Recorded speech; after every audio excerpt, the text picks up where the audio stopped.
Please do subscribe to my channel by clicking on that subscribe button, and please also don't forget to hit that notification bell icon to be the first one to receive the updates on this channel. What's going on, guys? Zennosh here, and today I'm bringing this video to you guys about the water Mildred, and she is quite awesome. She's just like a copy paste of a fire version, but anyways, let's get started with her discussion. But before starting this video, I would really love to recommend you guys to please leave your views and opinions in the comment section below after this video. Alright, and let's discuss with the first skill known as the Soul Drain. What it does is that it has a 70% chance to decrease the enemy defense for 30 seconds by level 5. Pretty, cliche.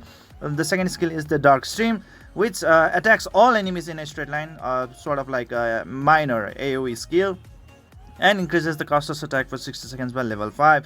Pretty cliche indeed. And the next one is the combo skill known as the Dark Blood's Verdict. So it actually can deal like damage to like 2 units, I believe. One is like the enemy which she is gonna teleport right in front of, and the another one is the enemy that is far away from her, and she's gonna attack him with the Dark Blood. Alright, so whatever that is, but anyways, it deals like 7700% damage upon the skill use, which is pretty impressive. I mean, like, not impressive, I mean like it's it's the standard for 5-star Nat 7. Alright, it's pretty much standard.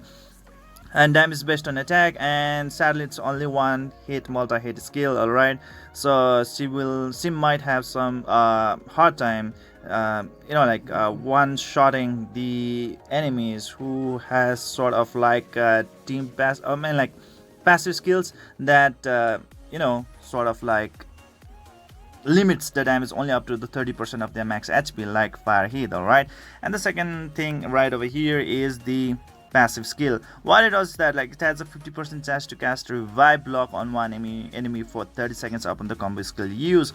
Okay, so it seems like the Mildred right over here seems to be specializing on the revive block, which might be quite useful in the near future, but for now, up to now, I really don't see much of the use of it so much so far.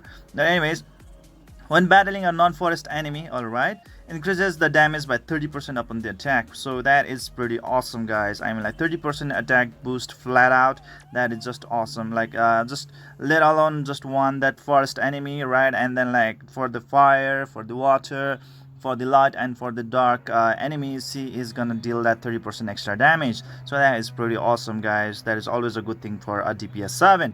If an ally Lucretia is present, attack increases by 100%. Yes, so you can pair her up with the water Lucretia, especially because she is also gonna receive that 52% defense boost if the the team passive is activated.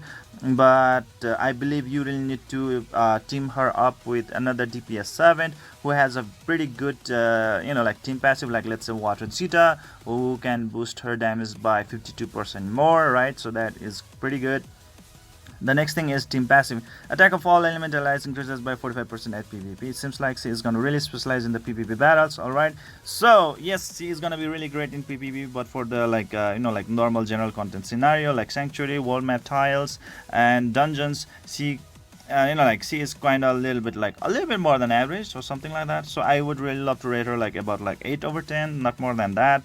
Okay, so she's pretty good, average. If you wish to build her up, you can actually wish to, because she is capable of dealing massive amount of damage. Alright, she's capable of that one. So now let's move on to the gear. Alright, so obviously the gear choice that I'm actually going to say to you is already mentioned in the the description section below this video. Alright, so you can check this one out over there. I'm going to discuss it right now in this video as well.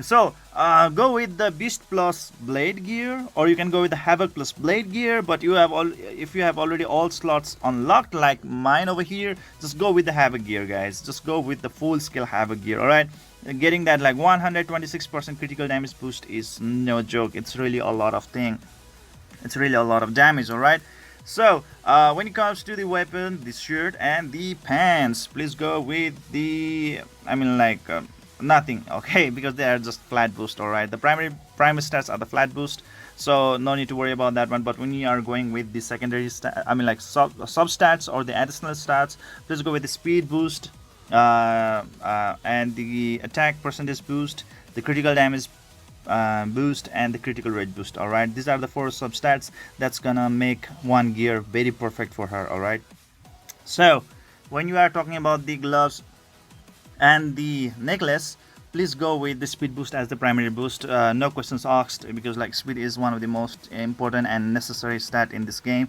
or else you are gonna lag behind so badly. All right, and you really are not gonna like it.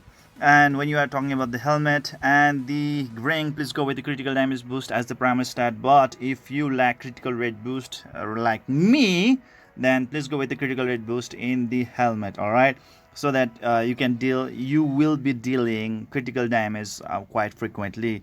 And if you are able to cover up all your critical rate from your substats or additional stats through all your gears, then that would be so great, because you can now equip critical damage boost as the primary stat on your helmet as well, leading to more massive amount of damage. Guys, you can deal like just tremendous amount of damage.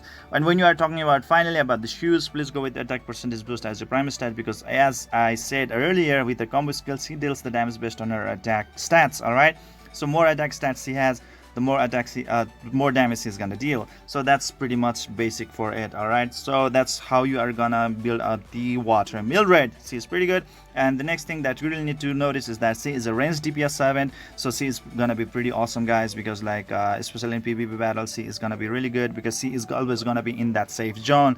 There are so many servants out there who deals AoE damage, and if you get inside that AoE damage, DPS servants are usually squishy units and you might get crushed. All right, but if you are a ranged DPS, then you will always maintain a distance to where you are not gonna receive that damage. All right, so that's how it is gonna be. So this is it for today, guys. I hope you enjoyed this video. Please don't forget to hit that like and subscribe button to keep on enjoying the contents of my channel, and see you guys in the next video. All right.